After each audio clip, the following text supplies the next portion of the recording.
پښتونخوا کې پاکستان تحریک انصاف له ګورنمنت ورکړ.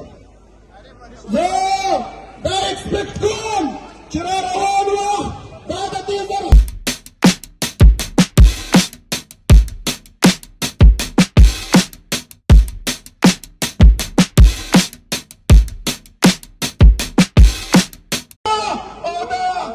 پښتونخوا کې پاکستان تحریک انصاف له ګورنمنت ورکړ. زه دا ایکسپیکټ کوم چې را